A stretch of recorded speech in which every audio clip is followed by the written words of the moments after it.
applying for it, and hear those stories to just see if that's something that inspires you or dovetails with your own thinking about fellowship. And then Dr. Kimi Nakabayashi, one of our previous membership committee co-chairs, is going to provide us with some details about the process of applying for fellowship.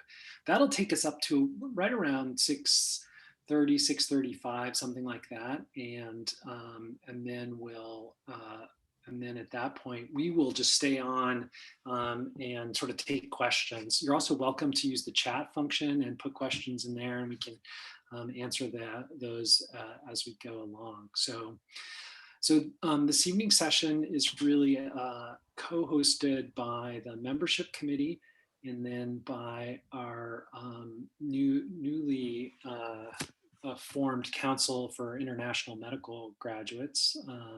And that's spearheaded. Our co-chairs for that, Dr. Anita Chopra and Dr. Deep Thimani, will be helping to co-host tonight. So we really appreciate all the work they've done in terms of really engaging all of our members, including our international medical graduates. So thanks to the two of you. So we're going to go ahead and get started. And we are super lucky tonight because Dr. Jacqueline Fincher, the current president of the college, has graciously agreed to join us at 9 p.m.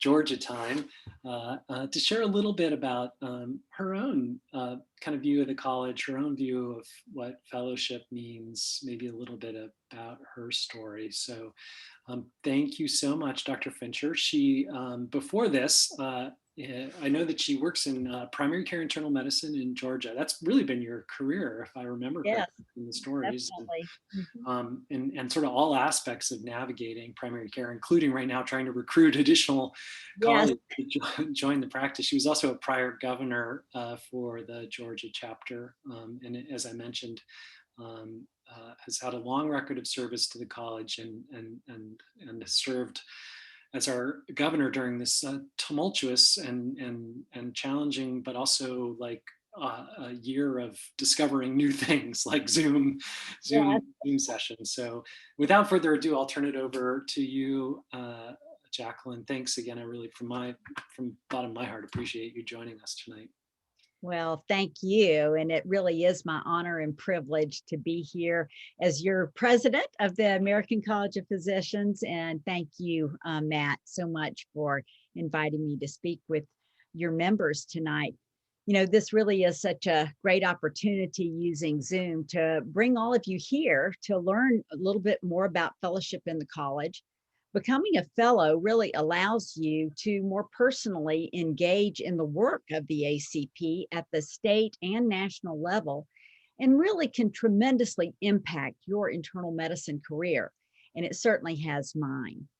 Now, on behalf of the college, I also want to take a moment to personally congratulate your co-chairs of your International Medical Graduates Council, Drs. Deep Thimani and Anita Chopra, for their outstanding work of engagement, outreach, and organization of the Chapter IMG Council.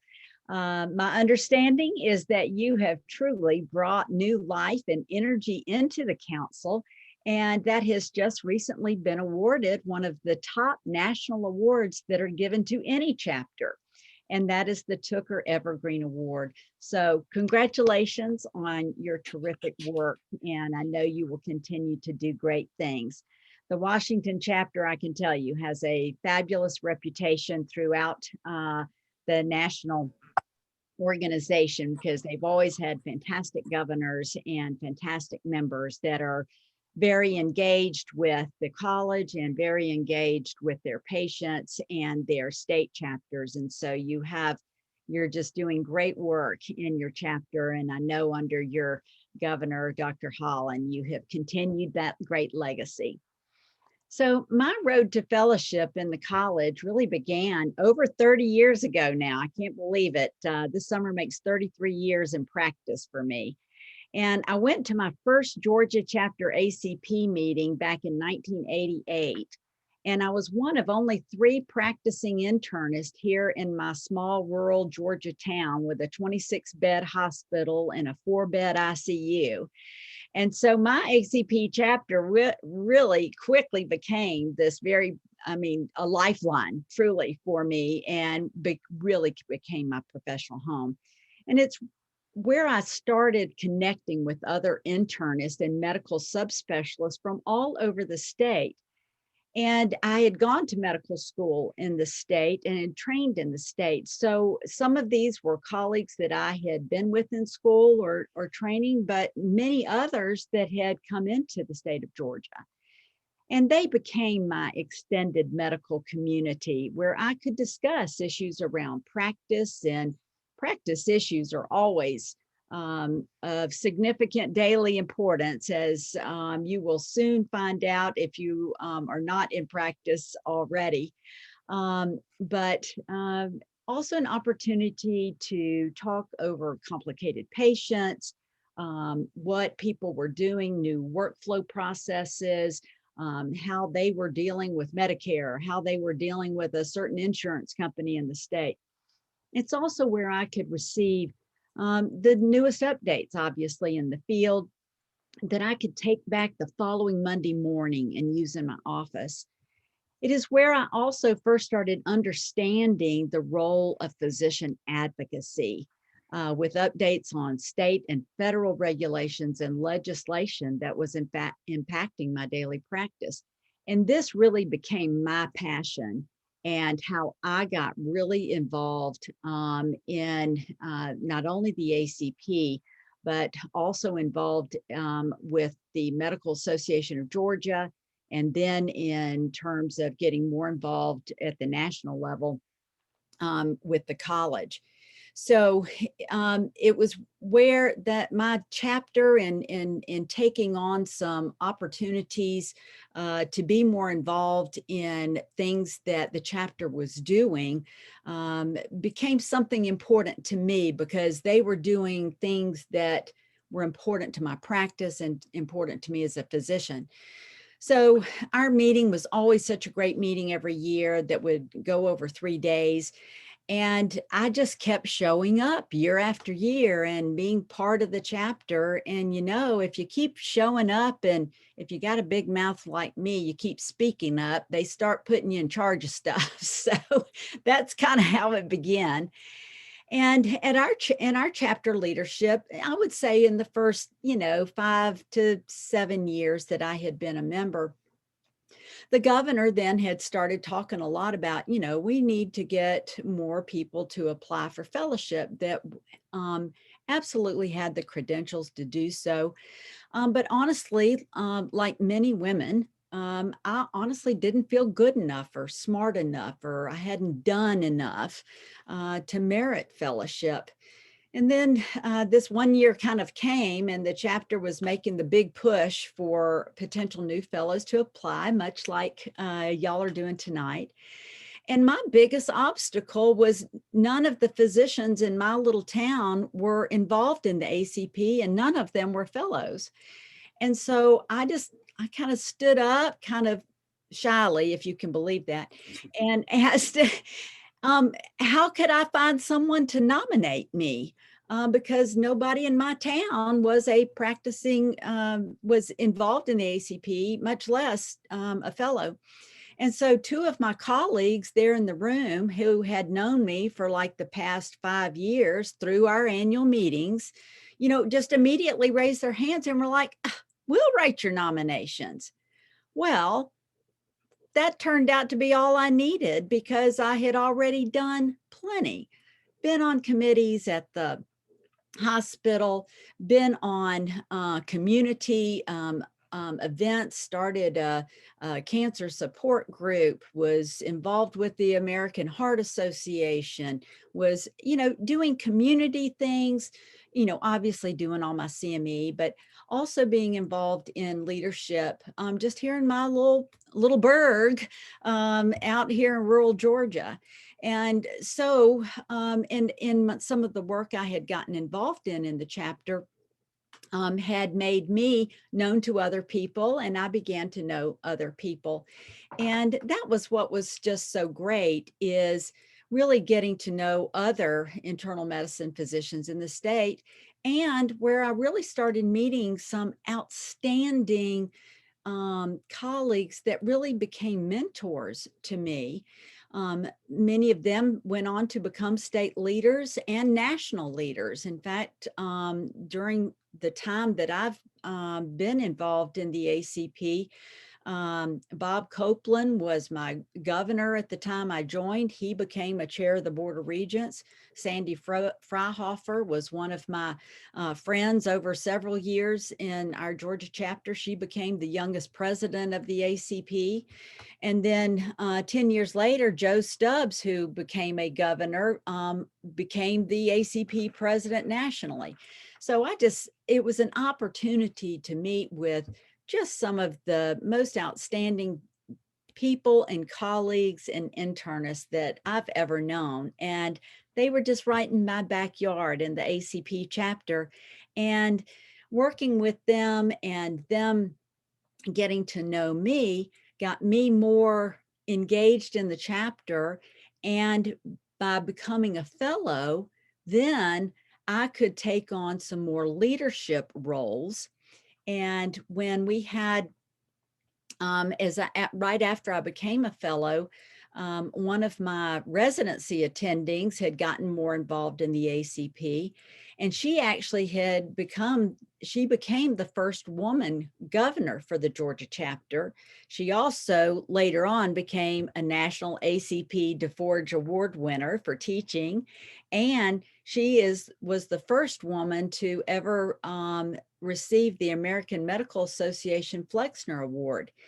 And again, just those connections with people and fabulous teachers and mentors got me more engaged, me taking on and being mentored and encouraged to take on some leadership roles, particularly once I became a fellow, and got me much more engaged on medical practice and advocacy issues that really kind of launched me up to the national level.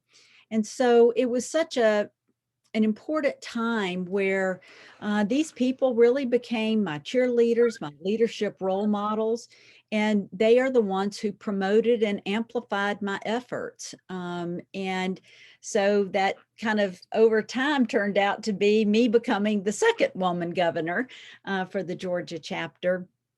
And then the kind of rest is history.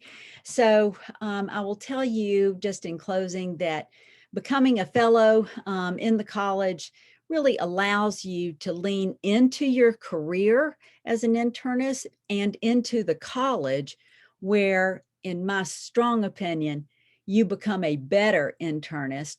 You make connections and network with other outstanding internists, and you have fantastic opportunities for leadership. And honestly, I think it's one of the best solutions to burnout. My involvement in the ACP all along has been one of the joys in my career and has gotten me through a lot of difficult times in my practice over 30 years now. Because of the resources because I was more engaged as a fellow, the resources that were available from the college that I could take advantage for my practice. And it's just been one of the greatest things in my career is being part of the ACP and becoming a fellow. So I hope that you will take advantage of that, and because it will lead to greater engagement in the college and all it has to bring to you. So I will stop there. I am happy to answer any questions that you may have, and then I will let y'all go ahead and take over the program and what you want to work with the group tonight. Thanks so much, Dr. Fincher. I love just that idea of, yeah, that really, thinking about the college as our professional home and fellowship as is really a, part of the thing that knits us together as we progress through our careers. I think that that's really a big part of what you shared. And we don't expect everybody to go on and become president of the ACP, but it is that But story. but it's the engagement. I mean, that's why I go back to the annual. I went back the first time I went to the annual national meeting. It was so fantastic. I was just so amazed. And so I just kept going back every year. And it just became this wonderful thing of meeting so many wonderful internists, not only within the state, but then again, becoming a fellow. People acknowledge that, they see you're a fellow. So they know that you have already taken on some type of leadership in some way in your own chapter, in your own practice, or your community. And so it just means a lot because it immediately really identifies you to other internists and to other colleagues that you've kind of taken that step above of just the daily practice and daily grind sometimes of our practices, but really have taken on that extra step, that you're willing to take on leadership, that you're willing to go that step beyond. We probably have time for one question for Dr. Fincher. I'll get to the question about fellowship as being part of committees a little bit later, but if anybody has a specific question for Dr. Fincher, sort of about ACP and her involvement at this point in time, feel free to speak up.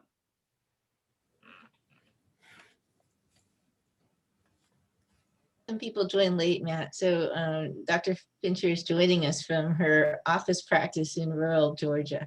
Right. I am. So I'm really a city girl from Atlanta, but I met this really, really nice country boy in medical school. And so he brought me home to his hometown. And I'll show you too, just a quickie here. I don't know if you can see it, but this picture right up here, that's when I became a fellow. And it stays in my office. It always has. And I became a fellow in New Orleans in 2010. Yeah, Convocation will touch a little bit on that once you become a fellow. That's a fun way of just sort of recognizing it. So fellowship really is a recognition of, of career, of your growth, your progress, of your achievement in the context of your career in internal medicine. It's really fun to see so many people on this evening. Dr. Fincher, thank you so much for joining us. I know it's like well after 9 o'clock your time and you're still your office. So Yes. You're welcome to hang out as long as you want, but we also want to give you the freedom to take off. We appreciate your thoughts on fellowship. Absolutely. Well, thank you so much. And thank y'all for putting this together tonight.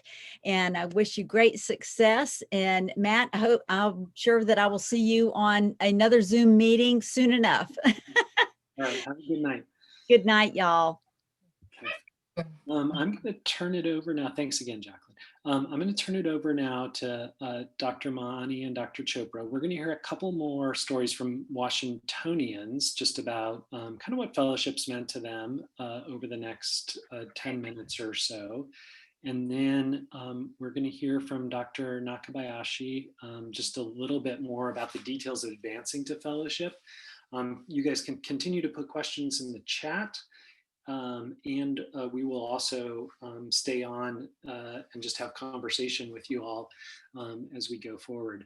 One other thing to know is if you are from a small, so one of the things you'll hear about in a few minutes from Dr. Nakabayashi is just having sponsors.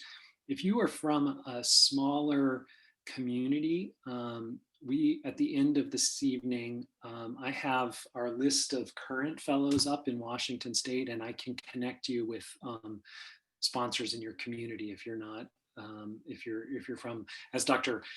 Fincher was saying, if you're from a smaller community and you look around and you're like, I don't know who to find to sponsor me, we can help you figure that out. So without further ado, Deepthi, Anita, I'll let you go from here.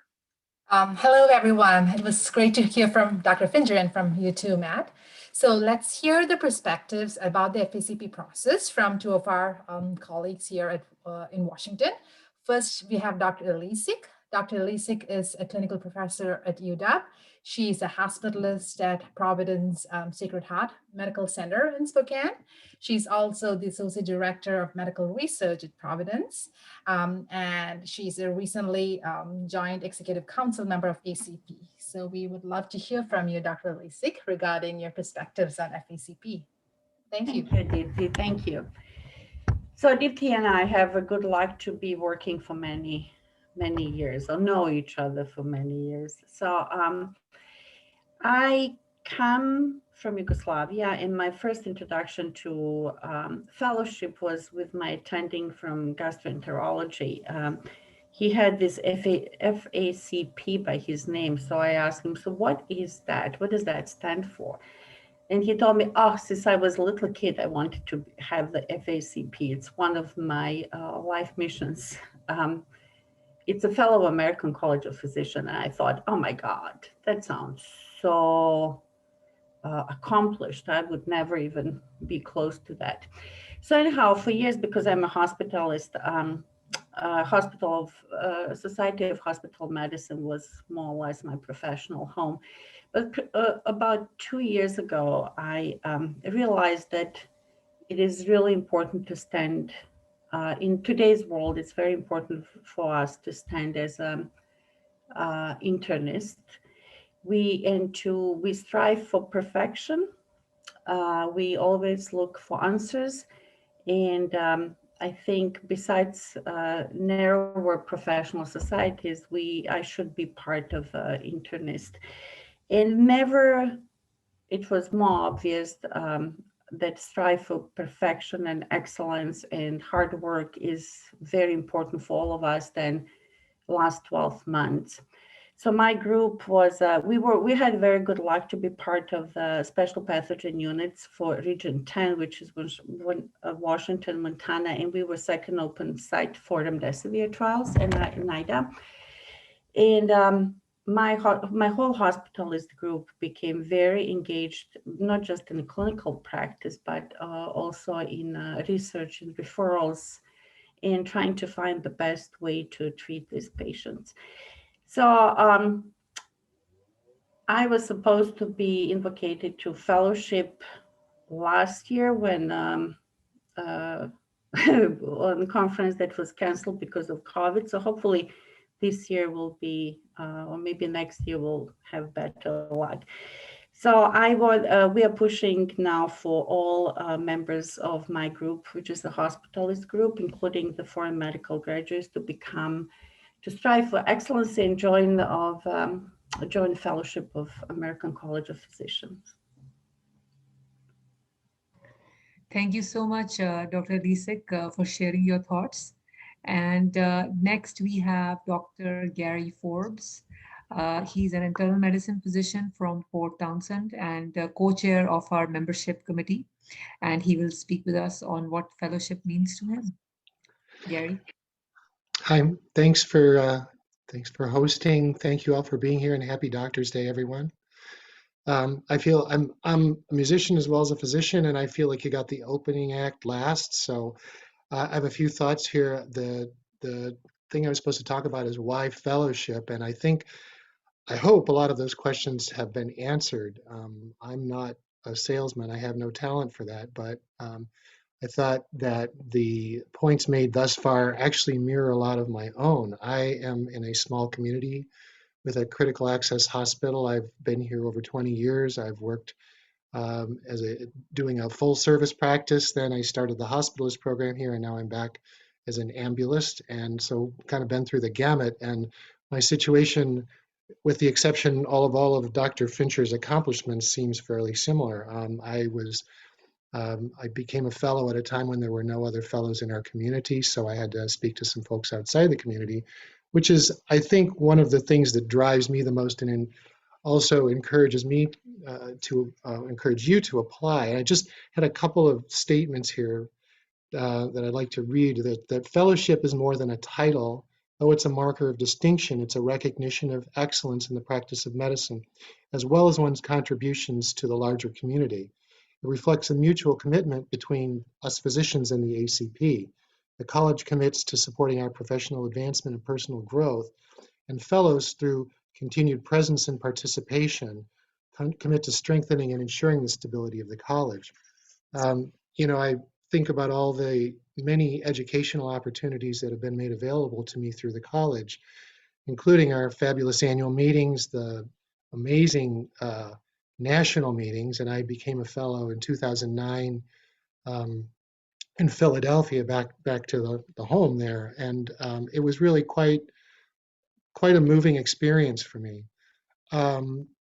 And having the college as a lifeline, I believe Dr. Fincher also used that word, it truly has been a lifeline for me in my education, because when I was a resident, somebody said, you want to be cautious around a young surgeon and an old internist. And I think that the ACP has enabled me to maintain some level of currency, so I'm not just following old patterns, because it certainly is easy to do that. So I truly appreciate all the opportunities for continuing education that provides.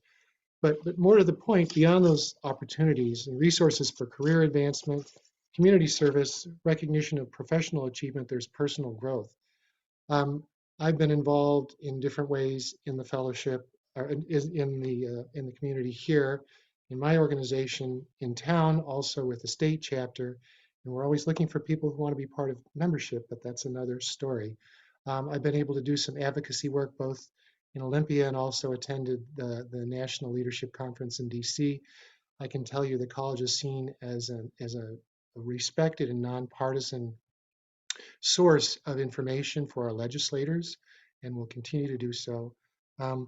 But since the time I was a resident in Rochester, New York, and one of my senior residents introduced me to the annals, it really has been a guide stone for me, helped me to improve my knowledge base, enhance my ability to deliver compassionate and humane care to my patients.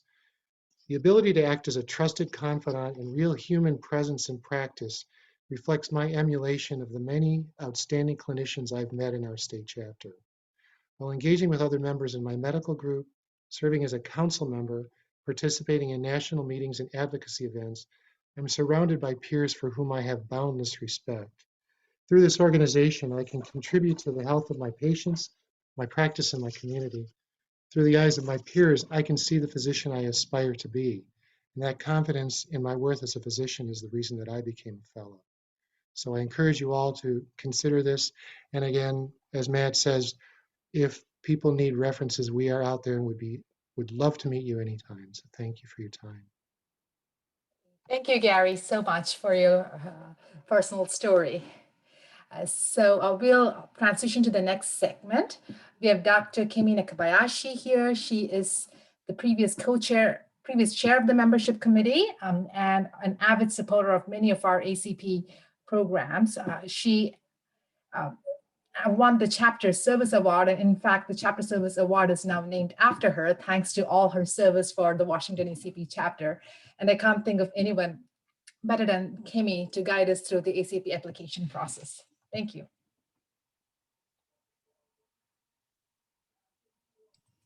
Thank you, Dipti.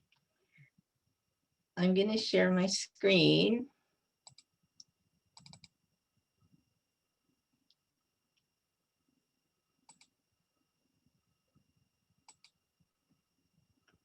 Oops, let's see.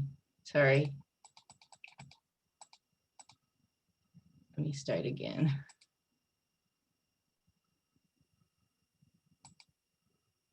Oh. How do I get back to the beginning? If you go back, if you go down to the bottom left corner, there should be, can you click backwards? Keep clicking the back arrow. Keep going. I don't see a back arrow, it just goes out. Let me. Okay. Why don't you escape or finish it? Good. And then one more. Okay, and then click on the first slide. See your very first slide. Click on that. Oh yeah. Yeah, there you go. And then start your show. There you go. Sorry about that. I am not one to do webinars very often as a presenter, and I appreciate your bearing with me. But basically, we want to walk you through how simple it is for you to consider applying for fellowship. All of you that were invited to this webinar actually were called from a list to know that you have been an ACP member in good standing for 3 years or more since completing residency, and have had an experience in practice in an academic position for 3 years since the completion of residency. And I know from looking at the list that we have some younger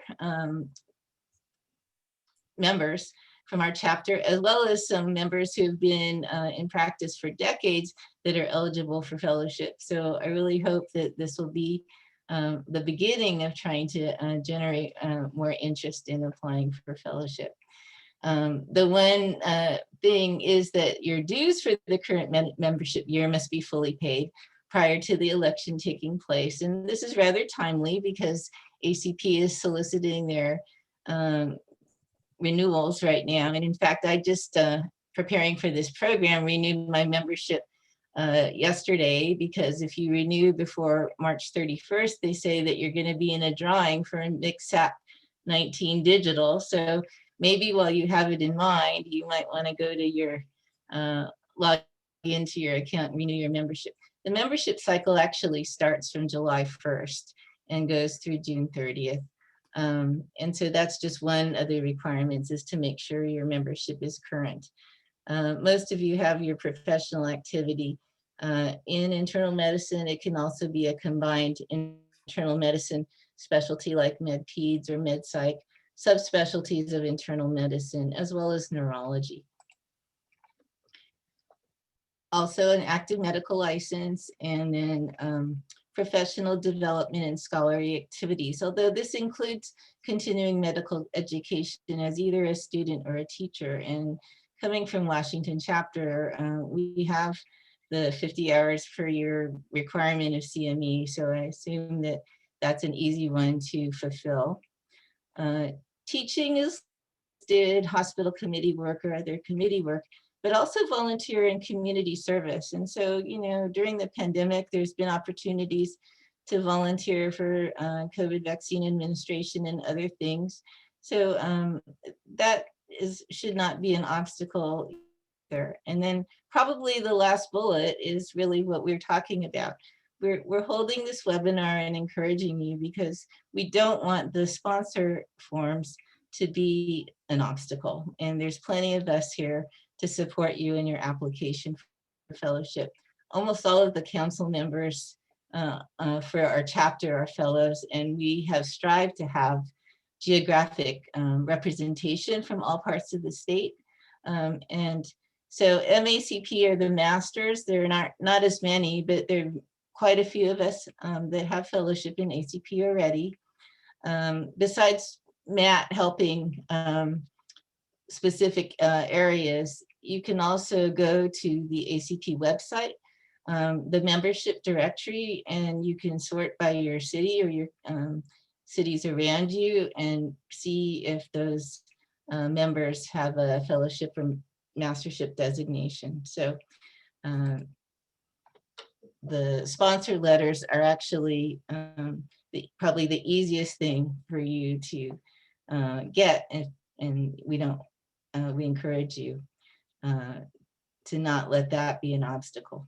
Hey, Kimmy, do you mind? Oh, you may not be able to go back one slide. I would just say, like, again, like the minimum requirements are ACP member in good standing for a minimum of 3 years with dues paid, and then participating in some type of continuing medical education, whether that's MCSAP or attending meetings. As Kemi said, it's a requirement for our state, so you probably all have done some CME.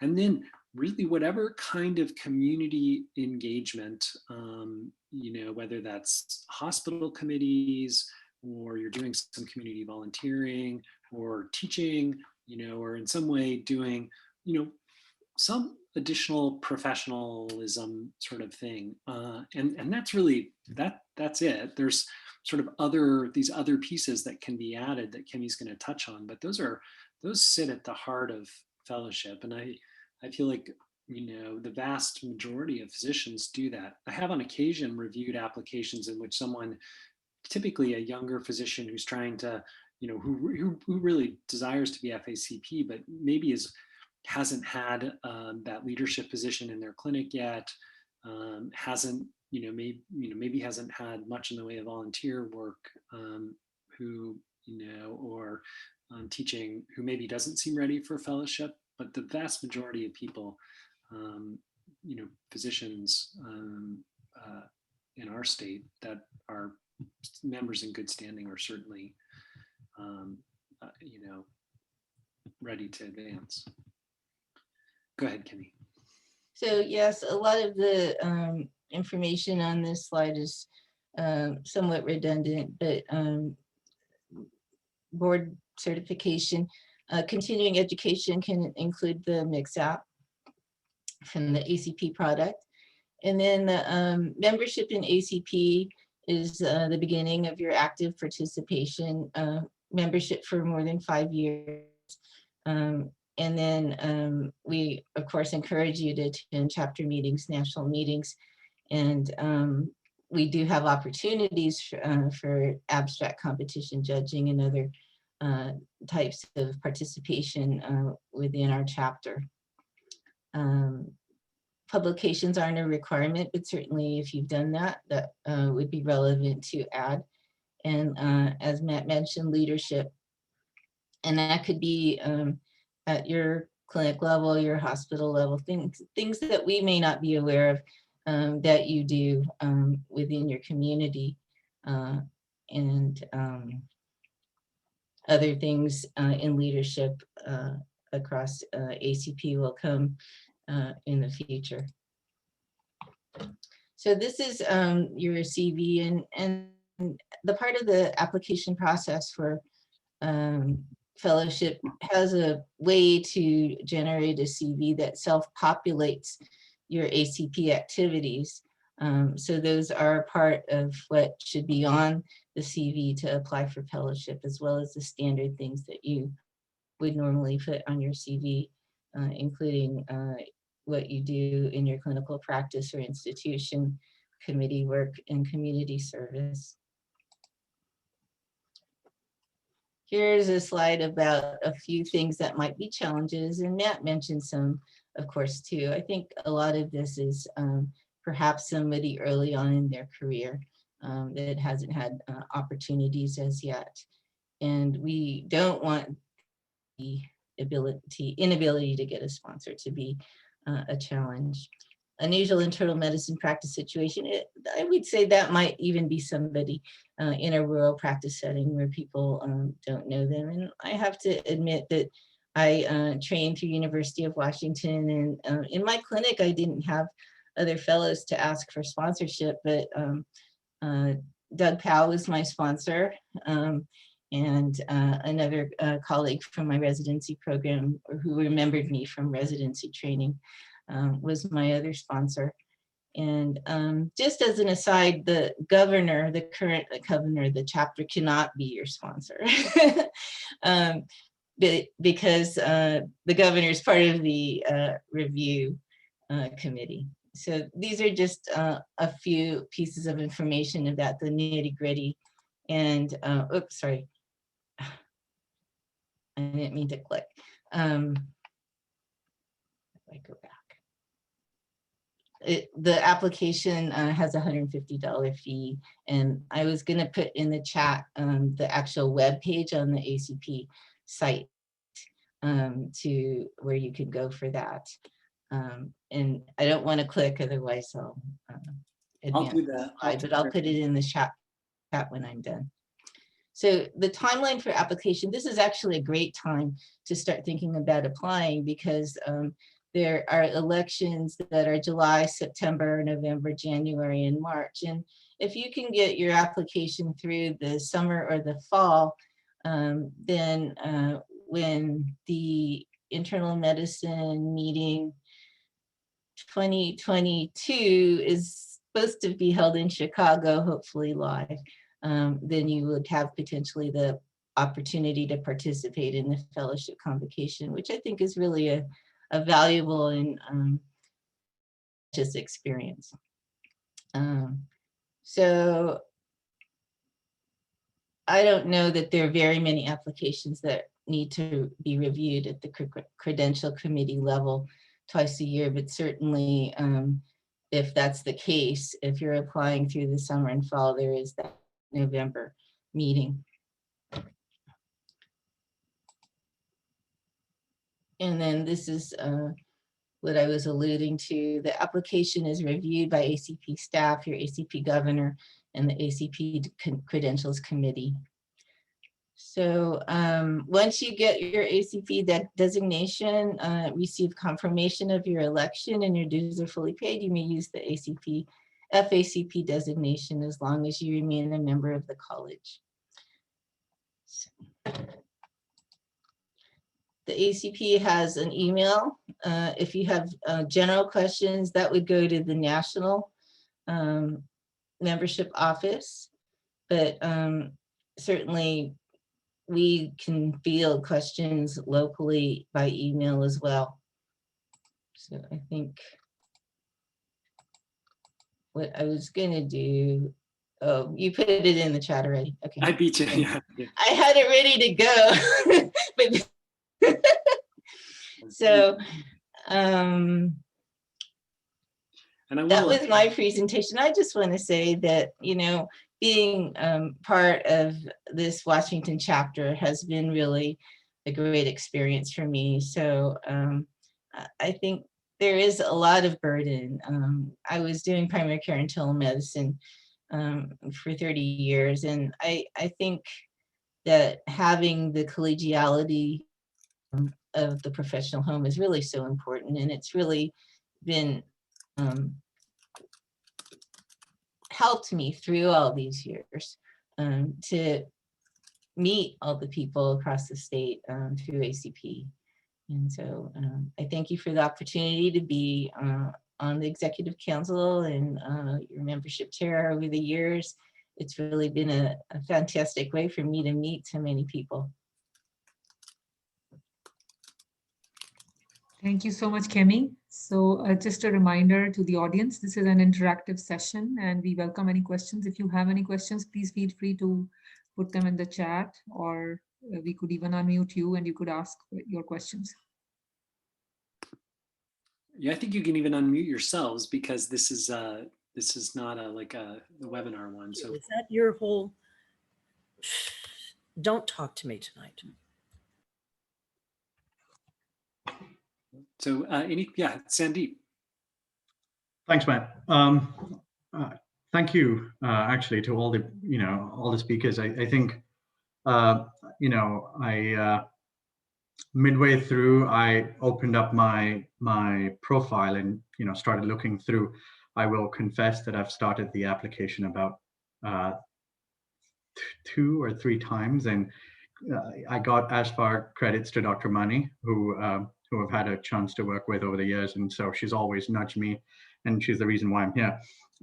My comment or question is, and I'm kind of reminding myself of the application process because I've imagined this in some way to be maybe more than what it actually is. I felt that I might have to sit and spend the time thinking of something akin to a residency or a fellowship personal statement, really a statement of cause of why I belong.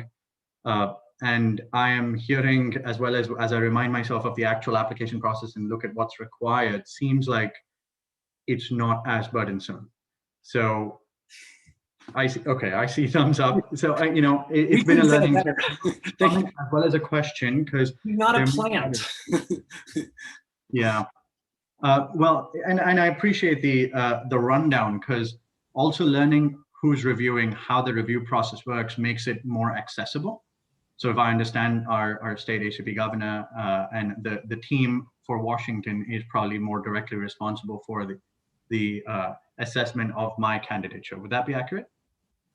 It actually goes the opposite way. It goes to your application goes to the National Credentials Committee. They then screen it and then send it to the governor for sort of final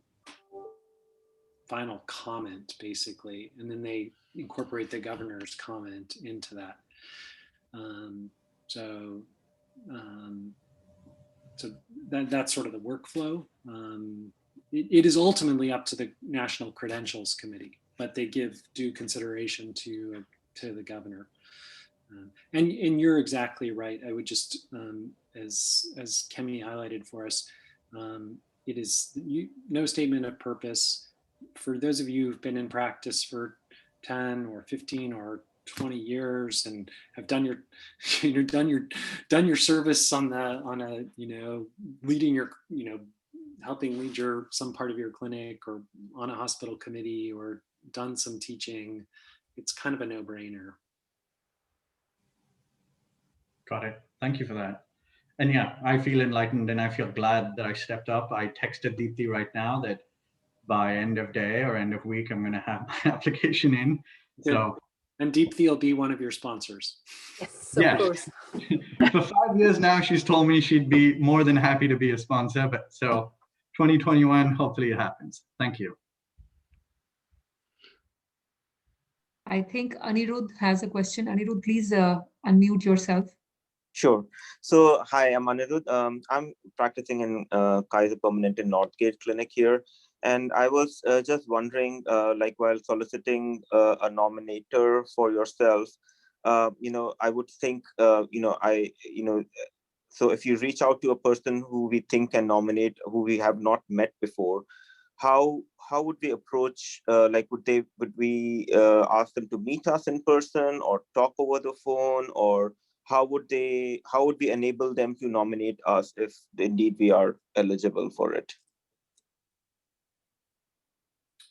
I can take that. All I would do, Anirudh, is just, there's enough people on here. If you send, I can't do it because I'm currently governor, but I'm sure that we could get a couple volunteers here tonight. If you just send your CV to them, we would be happy to be a sponsor. Thank you. Anirudh, I'm Deepthi. I'm one of the co-chairs of the IMG Council, and I'll be happy to help you with the sponsorship process. I'll put in my email in the chat box, and feel free to email me your CV, and we can get together and we can go from there. Thank you. Yeah, no, Anirudh, if there's someone, I mean, again, you just need another, it's just anybody that has FACP denomination. So, just go through your Kaiser Permanente. Right. And see, and if you can grab one from Deepthi, Sure. we should be good to go. Sure. Thank you.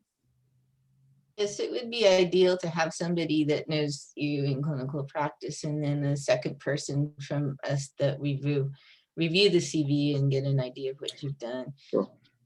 So I actually know of a person who is a gastroenterologist because he proudly puts FACP after his MD credentials, and I guess he's probably proud about that fact, as though we associate it being with internists, but he, as the gastroenterologist, feels that is something that he likes to put after his MD. So maybe would that person knows me through like not direct interactions, but mutual patients, perhaps. Would that count? Yes. Okay. Yes, it will. And people vary. Some people would want to meet you in person and sit down and chat with you before they proceed with the sponsorship. Others are comfortable doing it over email. But when I applied for my fellowship, the people that I've always looked up to, they had this FACP tag, and I longed for it for quite some time. And in the hospital that I worked in Puyallup, our CMO, our chief medical officer, had an FACP. I mean, did I interact with him in a clinical basis? Not so much, but I mean, our paths crossed during committee meetings and whatnot. And I emailed him, and he was happy to do the process for me. So is there a nomination as a mere check mark that, yes, I nominate this person, or do they have to write in detail something to the effect of the candidate's personality or professionalism? So you could either put in a fellowship support letter, or there is a simpler online process where you would document what you find as the criteria that you as a candidate meet to qualify for fellowship.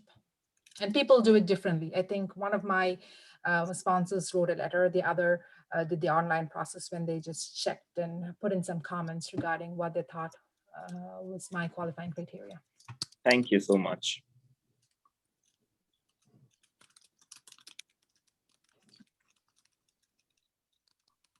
I think Dan has a comment. He says sponsors are hard to find. Yeah, and then Mary Bolton, Dan, I'm working on that for you, and I think Mary Bolton was gonna. Yeah, I got a message from Gary that says, sure, just drop by Port Townsend.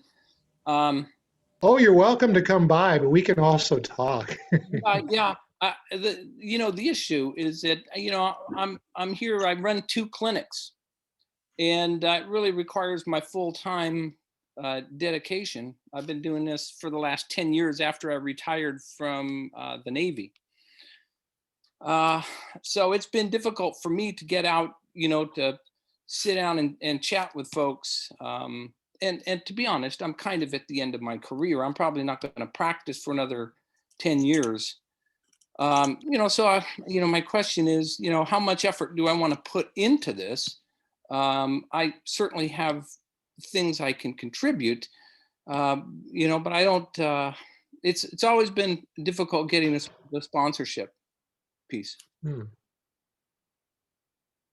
Well, as I mentioned, when I applied, there was no one on the Olympic Peninsula who was a fellow, so I actually had to get sponsors in Seattle, and it really isn't, I mean, if you meet the requirements for fellowship, it is really not a problem. I mean, I think there are probably benefits to be gained beyond, just whatever part of your career you're in, because the college has its hands in so many different areas, that you can be a presence in many ways beyond just teaching or practice. So Sure, I just go ahead. Sorry. No, I appreciate that, and I'm certainly willing to to work for a lot of things for the common good. And I think the fact that you're running 2 clinics, I think the work if you're interested in getting FACP, the time investment for you would be pretty minimal. It sounds like Gary would be happy to look at your CV. I put a name of someone in the chat in Oak Harbor that is FACP, if you know that person, and we can get you going. I'm unaware of anyone, but there could be. I put a name I direct messaged you in the chat with the name of someone. Okay, thank you. If you look in the chat. Mary, you've been so patient. You need to unmute that. There you go. Yeah. Okay, so yeah, I have a different situation. If my background is that, first off, I did all my training on the East Coast back in the last century. Okay. And I spent about 20 years in the pharmaceutical industry, in biotech and in big pharma, doing drug development, mainly oncology drugs. I was a board certified oncologist. However, I let my certification lapse for that because I didn't need it in the pharmaceutical industry. And then by chance, I came to the West Coast, first to San Francisco and then Seattle for a job in biotech. And then in 2008, the world fell out of the stock market and companies just ended. And so I decided I was going to go into private practice, but I didn't know anybody out here. And I actually fell in with a group of people called Seattle Healing Arts Center, 2 family practitioners, and then a lot of naturopaths, Ayurvedic medicine, mental health, acupuncture, that sort of thing. And they were very happy to have me because I'm their internist and I take care of a lot of their sick people. Mm-hmm. And I have learned a tremendous amount about what people call alternative medicine or complementary medicine or whatever. And although they call me an orthodox allopath, I think probably you all would call me on the dark side. So, you know, I've been a member of ACP since 1986, right? So it's been a while, and I go to the meetings every year here, but I don't know any of you. And there is no internist that I really know except my own PCP, right? So how do I get a sponsor? And, you know, I can't be on a hospital committee because I'm not a hospitalist. I got privileges at Northwest Hospital, but not to admit. Mary, I think with your PhD and your fellowship and your longstanding career in internal medicine, you don't need to. You've done plenty. So this is true for all of you who've had long careers. You will not have trouble getting fellowship, and we're here tonight to sort of connect you to people that can sponsor. Yeah, I need sponsors, but I don't know anybody. I would have to sit Go down. ahead and email me, Mary. I put my email address in the chat as well. Okay, thank you. If That you would be email very Kenny, she'll take care of. If you can email her your CV, sure. then we're here tonight to help you all. It's I really also amazing. would really like to be part of some part of ACP that starts making a relationship with what we call alternative medicine and complementary medicine and naturopathy, because I think we could really be very helpful to Bastyr University and other naturopathic colleges throughout the United States. We need to come together and not be seen as antithetical. They have a lot to offer, and they really do good things with patients beyond what I've been able to do myself. When I say, go to the naturopath and see. We need to learn some of this stuff.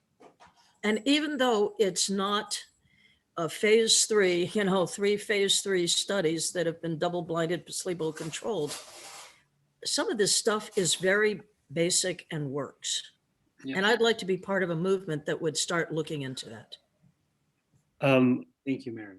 I have a question, sort of just a follow on to that question. I'm sorry if I'm jumping the lines. You're Louis. not at all. You are not, Louis.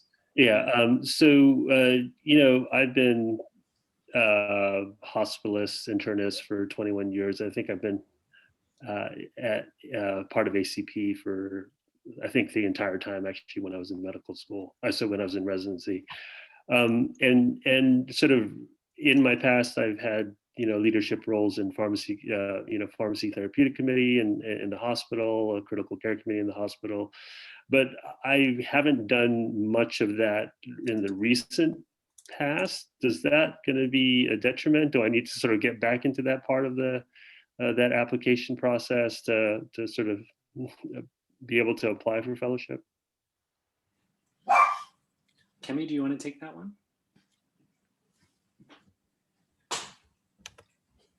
It sounds like you've done a lot over the course of your career, and I think that part of the fellowship status is your connection to ACP, which you stated that you have. And I think it really honors our profession.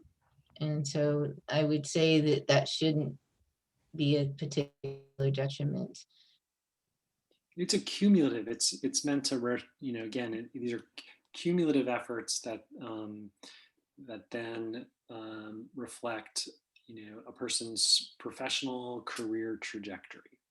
Okay, so because like I said, I'm in the process of trying to build a private practice, and so that's consumed a lot of time, and all the committee work has not been as robust in the last few years. The only thing that needs to be, you know, current and contemporary is that you've maintained your ACP membership and you've paid your ACP dues. Okay. Just right. Those things are synonymous. So you've done that, and you've accumulated it. You would be fine. Okay, thank you. So again, I do want to be respectful. We're going to run this from 6 to 7. And if anybody else is happy to stay on for a few more minutes, if there are other questions. Otherwise, I do want to just say thank you all for joining us, your interest in fellowship in the college, your continued membership.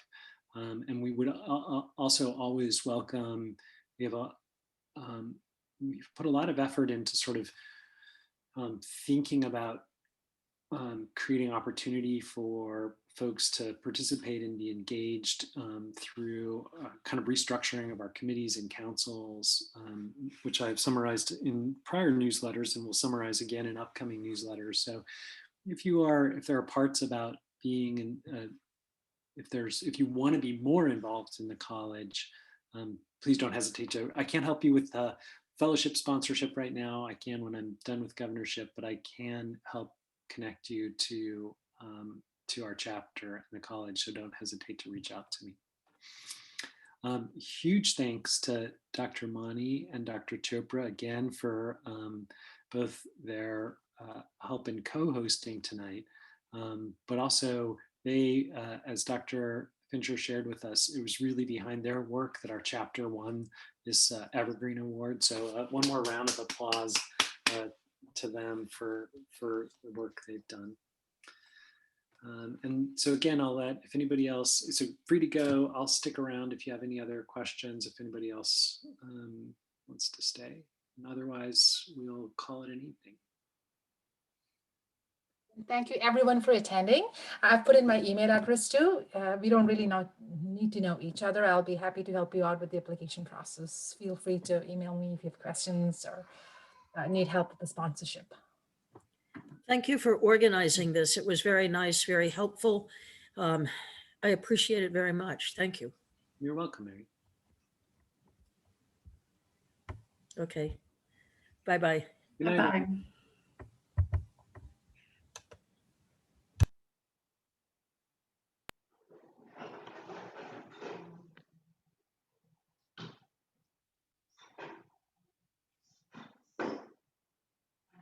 Thanks to all of you. Thanks, Gary, for sharing your story. And My pleasure. Kemi, Whitney, thanks for your help tonight. First go around. Of course, no problem. Good. Dan, did you have any other questions at all? Nope. There he goes. All right. Well, All right. Thanks, you guys. You have questions, so we'll let's call it. Okay. Have a good night. Thank you. Bye.